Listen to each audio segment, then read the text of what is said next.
Shellfish could help remove nitrogen from waterways in Barnstable. It's time to turn in those marina and mooring waitlist renewals, plus find out why Sandy Neck staff are seeing an increase in seabird strandings. These stories and more on this episode of Barnstable Today. It's Friday, February 13th, 2015. I'm Sarah Mantle.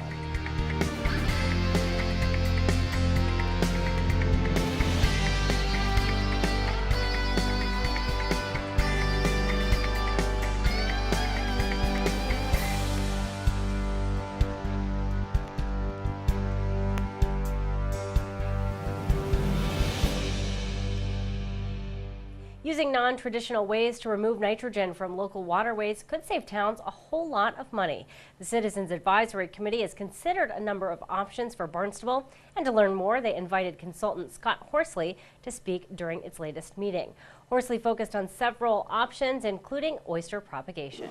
Barnstable County did a study, the Extension Service, and helped us really narrow down how much nitrogen is in the shellfish meats and tissue here, because part of the benefit is harvesting. But the numbers look pretty good. Many towns are experimenting with this. Falmouth is doing it. They have an ongoing program.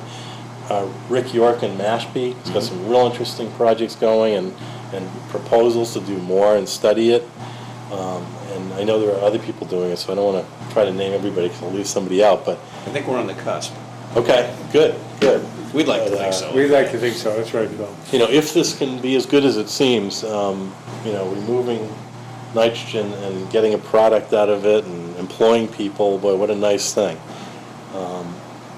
This is one of the ones that I think most people believe in terms of quick response is arguably is about the quickest, because we're putting a natural wastewater treatment plant in the water and it starts pumping right away. So it's, I think we can expect to see some pretty good results here. Horsley told the Citizens Advisory Committee that towns utilizing non-traditional technologies should not just rely on one technology. Because you're going to get variation. You're going to get some bad years, then you're going to get some killer good years that are better than anything we ever hoped for. So if that's the only technology, then that's going to be the status of your estuary. It's going to be great some years and bad others. But if it's 1/10 of the program, then the bad year isn't going to be so bad. And I think that's really an important concept here, because the idea is to have a menu of options, 5, 10, 15 technologies, because then you provide that buffer. I think that's an important point. The Citizens Advisory Committee is considering a pilot program for Barnstable that would seed a specific area with oysters and then sample the area at a later date to determine the water quality impacts. Well, if you are on a town marina or mooring waitlist, it's time to fill out your renewal form. The deadline is February 15th, but paperwork will be accepted through Tuesday, February 17th, as the 15th falls on a weekend. For more information, you can contact the town's Marine and Environmental Affairs Division. Sandy Neck is dealing with an increase in seabird strandings. To learn more, Barnstable This Morning host Sarah Colvin talks with Natural Resource Officer Chris Nappy. So a little wild out there at Sandy Neck these days. I want to start by talking a little bit about some seabird strandings. I've heard there's been a number of strandings out there. Tell me a little bit about these birds and what's going on. Yeah, so since we've had such a high number of storms over the past few weeks, we're getting some really rare birds to these areas, or birds that we just don't really see that often in such high numbers, actually. And one of the most common ones that we've been finding is called the thick-billed murre. And these birds are, they're really cool. They're small. They almost look like a cross between a penguin and a seagull.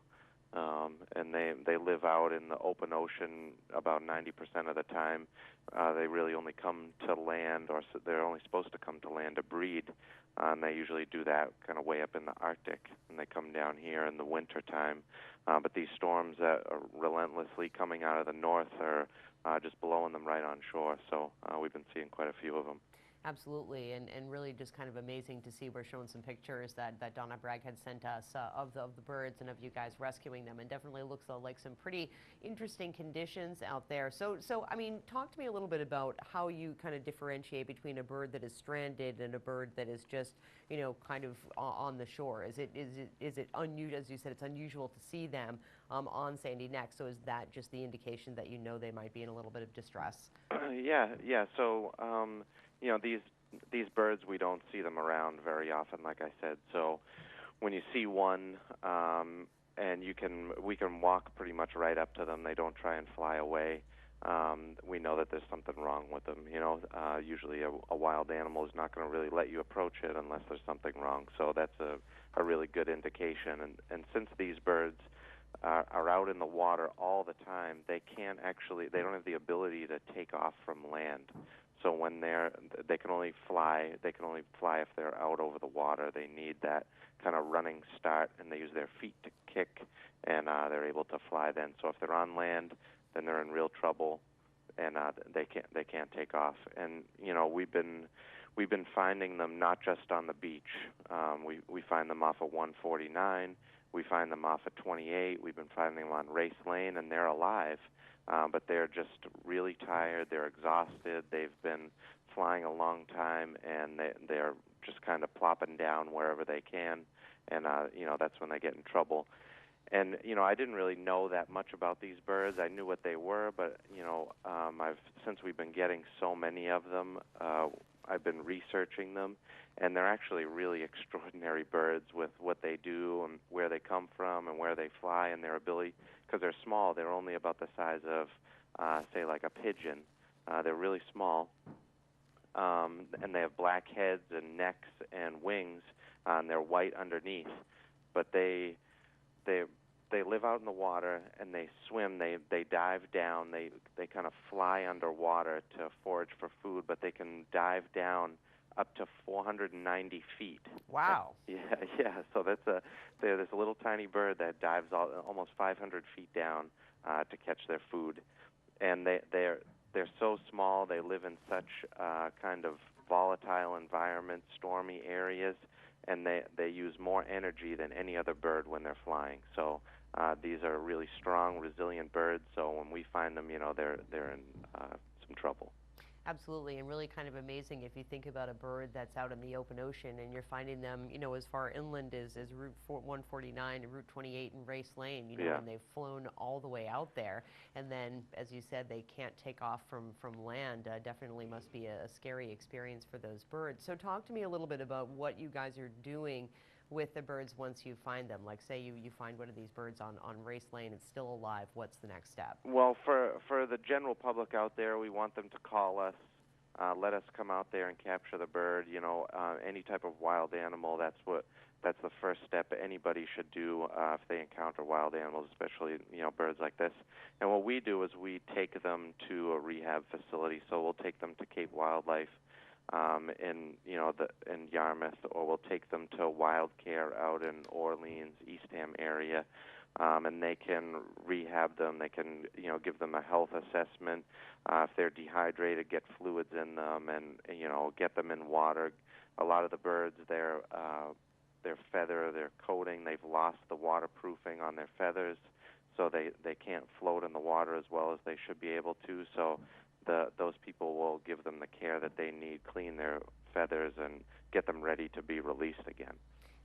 So they require that kind of specific care. So that's where we take them. And you know, some of these places, they've been getting inundated with birds that people are bringing in there from all around the Cape.